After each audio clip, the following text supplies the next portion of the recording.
আমাদের জেলা রেজিস্ট্রার সিলেট জনাব মুন্সি মুখলিসুর রহমান স্যার, আপনাকে আমি ধন্যবাদ জ্ঞাপন করছি।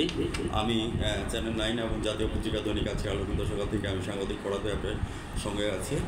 আমরা একজন আলোকিত ব্যক্তি হিসাবে আপনাকে পেয়েছি। হাউ উইল ফিল, আপনি কেমন ফিল করছেন আমাদের এই সিলেটের মধ্যে আপনার জেলা রেজিস্ট্রার হিসাবে সম্মানিত? সিলেট আসলে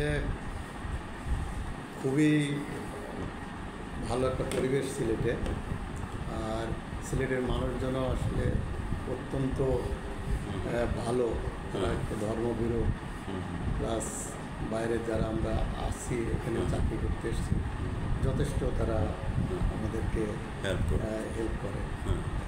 ভিউয়ার্স, আপনাকে আমি ধন্যবাদ জ্ঞাপন করছি যে পাশ্চাত্য দার্শনিক আসেন বলিয়াছেন এই পৃথিবীতে মানুষের 3টি কর্তব্য রয়েছে। একটা হচ্ছে ডিউটি টুয়ার্ডস গড, তুমি তোমার আল্লাহর হুকুম মেনে চলো। ডিউটি টুয়ার্ডস প্যারেন্টস, তুমি তোমার পিতামাতাকে সম্মান অনুগমন করো। সম্রাট নেপোলিয়ন বলেছে, তুমি আমাকে একটা শিক্ষিত মা দাও, আমি তোমাকে একটা শিক্ষিত জাতি দেবো। এবং রাশিদ তার 3য় নম্বর উক্তির মতো বলেছেন ডিউটি টুয়ার্ডস ম্যানকাইন্ড, অর্থাৎ মানব সেবা একটি মহৎ। আপনি কিন্তু সম্পূর্ণ একটা মানব সেবা করে যাচ্ছেন। তো সেই সুবাদে আমি আপনাকে ধন্যবাদ জ্ঞাপন করছি। জেলা রেজিস্ট্রার হিসাবে আপনার এখানে কর্ম মানে কাজটা কী আছে এই কথাগুলি আপনি একটু চ্যানেলে তুলে ধরবেন। আমাদের এখানে আসলে এই রেজিস্ট্রেশন সংক্রান্ত যেটা আপনার মানুষ যে ক্রয় বিক্রয় করে এই সম্পত্তির এইখানেই রেজিস্ট্রেশনটা এখানেই হয় আর কি, যেটা দালিলিক একটা প্রমাণ। এটা আমাদের এখানে রেজিস্ট্রি হয় এবং তারা মানুষের সেবাটা তারা পেয়ে থাকে এবং তাদের আমরা দলিল করার পরে তাদেরকে আমরা দলিলে যথাযথভাবে সরকারি রাজস্ব যেটা আদায় হয় সেটা সরকারি খাতে আমরা জমা করি, আর তাদের যে রেকর্ড সেটা আমরা সংরক্ষণ করি। এখানে আমাদের সিলেটে 1796 সাল থেকে রেকর্ড এখানে সংরক্ষিত আছে। এখানে আমাদের আর যখন কোনো তাদের রেকর্ড দরকার হয়, যে কোনো ব্যক্তি যে কোনো সময় এসে এখানে তারা আবেদনের মাধ্যমে তারা রেকর্ড সার্টিফাইড কপি নিতে পারে আর কি, এবং আদালতে কোনো মামলা মোকদ্দমা হলে পরে এই রেকর্ড আমরা উপস্থাপন আমরা আদালতে।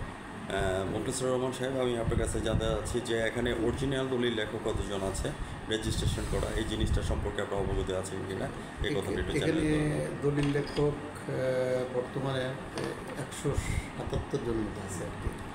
বাইদে ভাই, আমি আবার একটু জানতে চাচ্ছি, আমরা এমডিজি গোল ডান করেছি, এখন আমরা এসডিজি গোলের লক্ষ্যমাত্রা নিয়ে কাজ করছি, সাস্টেনেবল ডেভেলপমেন্ট গোল।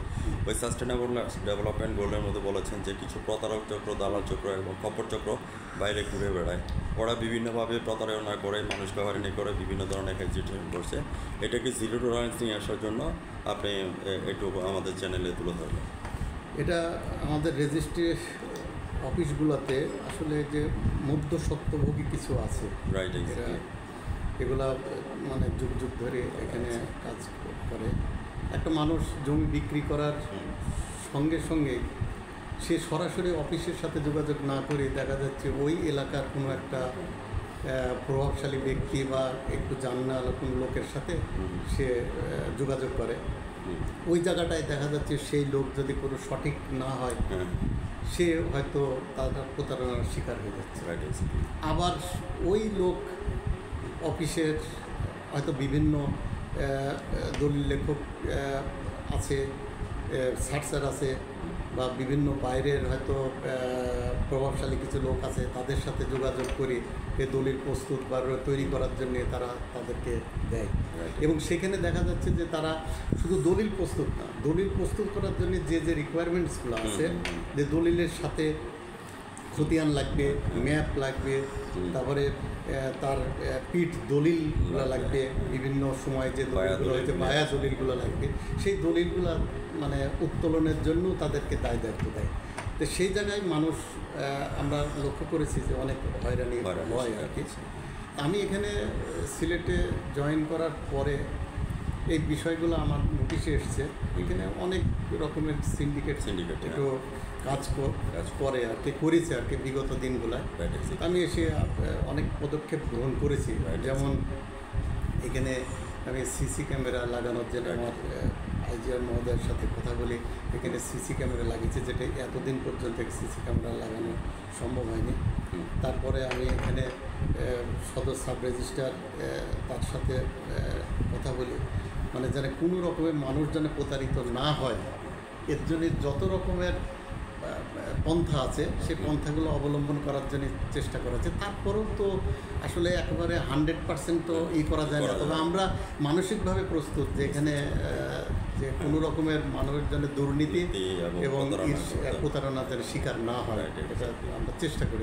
আমাদের দৃঢ় বিশ্বাস আমরা এসডিজি গোলকে, সাস্টেনেবল ডেভেলপমেন্ট গোলকে, আর আমাদের আরেকটা এখানে হচ্ছে যে সারা বাংলাদেশে 17টা অফিসে আপনার অনলাইন রেজিস্ট্রেশন কার্যক্রম শুরু হয়েছে। সেখানে আমার সিলেটে তাজপুর সাব রেজিস্ট্রি অফিস সেটা শুরু হয়েছে।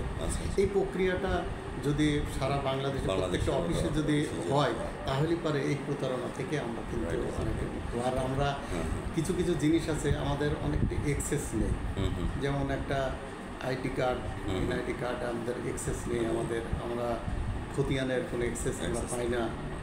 এইগুলা যদি অনলাইন হয় তাহলে দেখা যায় যে আপনার খতিয়ানে সঠিকটা আপনার সঙ্গে সঙ্গে আপনার দলিল এই পারবেন না।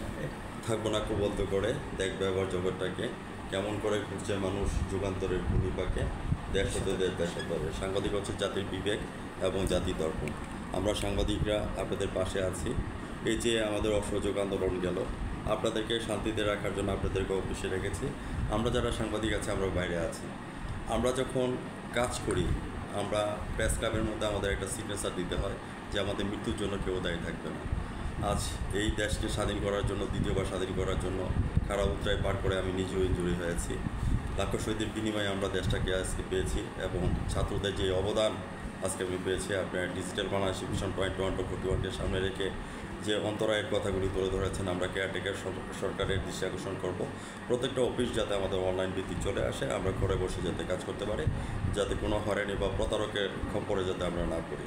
ভিউয়ার্স, আজ রাত 9:15 আমাদের স্বনামধন্য জেলা রেজিস্ট্রার মুখলিসুর রহমান সাহেবের সাক্ষাৎকারটি আমাদের চ্যানেল 9 এবং জাতীয় পত্রিকা দৈনিক আজকে আলোকিত সকলে দেখে নেবেন। আমি সাংবাদিক ফরাজ সাহেব বিদায় রেখে টানছি। মুখলিস সাহেব ভালো থাকেন, সুস্থ থাকেন, ধন্যবাদ।